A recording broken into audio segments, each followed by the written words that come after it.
Back to another DIY renovation video. So I'm just actually removing the wallpaper here because the bottom of the skirting was a mess, because I don't really use skirting. I hate skirting actually. So just trying to get rid of the residue from the previous skirting that was installed like 15 years ago.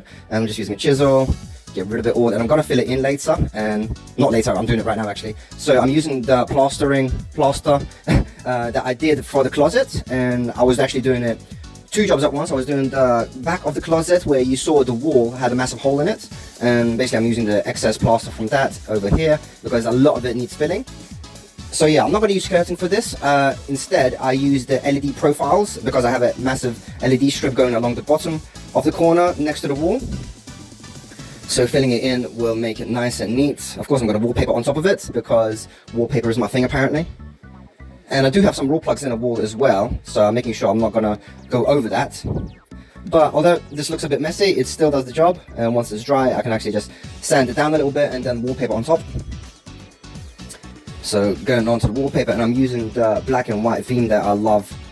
As you can see, most of my clothes are black and white. Not in this video, I'm just using some general work clothes. But yeah, I'm gonna have to mix and match quite a few strips because I was running out of this wallpaper, but I had enough, luckily. Yeah, this room is a bit of a mess in terms of the wallpaper because I have like 4 different wallpapers going on in here, but some of it is hidden so you won't even see it, like under the bed. I think that was the very first wallpaper I installed in that room actually. And back to the flooring, which is the most fun part because you get to see a massive change. As you can see, I've got a massive concrete slab at the bottom of the floor, so the floor is very rigid and it's very even, so I'm lucky in that sense. Actually, there was a massive story. When I moved into that home, I had the radiator on the left, it actually burst. So I had to knock on random people's doors, see if they can fix it, see if they can help me because I was in dire need, and we eventually fixed it.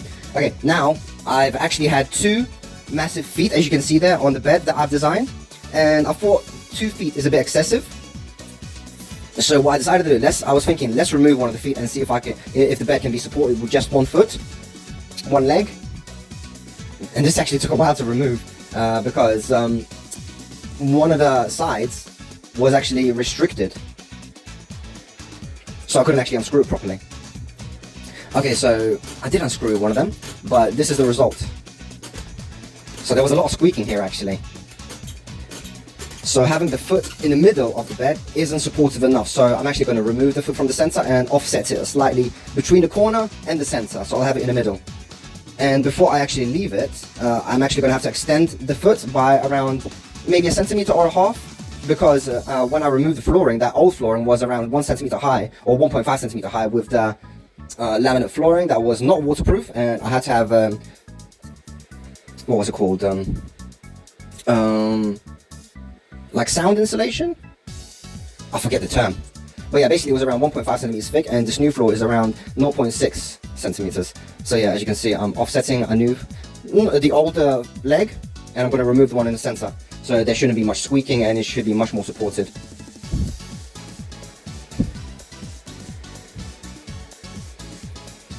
Lots of screwing, but yeah, we can actually finally remove the one in the center, and I think this is going to give me much better access to the things that I store under the bed.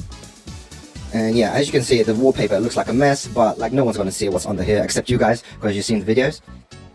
But it doesn't hurt to actually neaten it up before I put the new flooring down, just to make sure I don't have any of the wallpaper lifting off.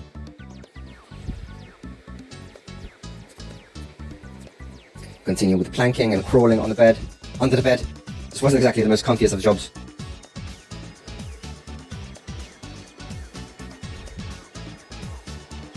But with the 2000 speed, it's a bit more satisfying to watch than actually don't have to go through all this crawling myself.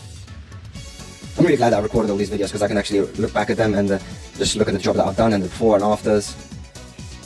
Using some wallpaper paste and some super glue where it's needed, because wallpaper paste just didn't do the job in some areas. Like here, I needed to use some super glue. I don't really care that it looked like a mess because, like I said, it's going under the bed. Doesn't really matter too much.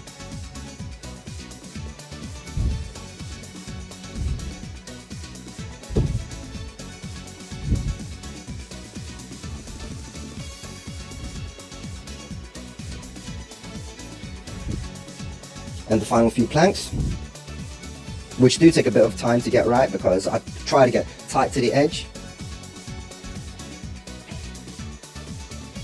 As you can see, trying to get it to lock in place.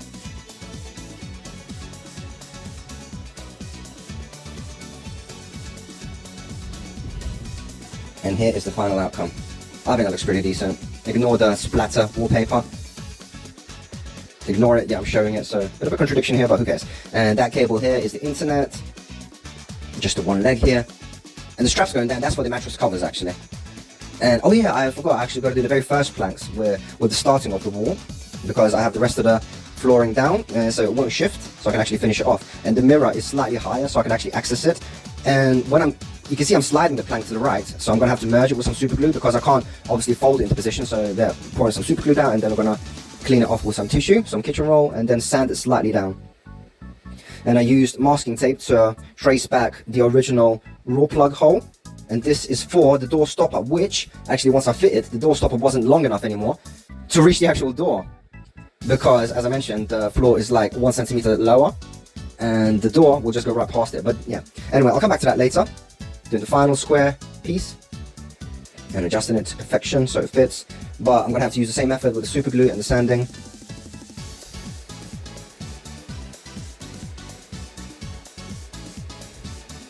Looks like a bit of a mess at the moment, but I'll sort that out in a bit.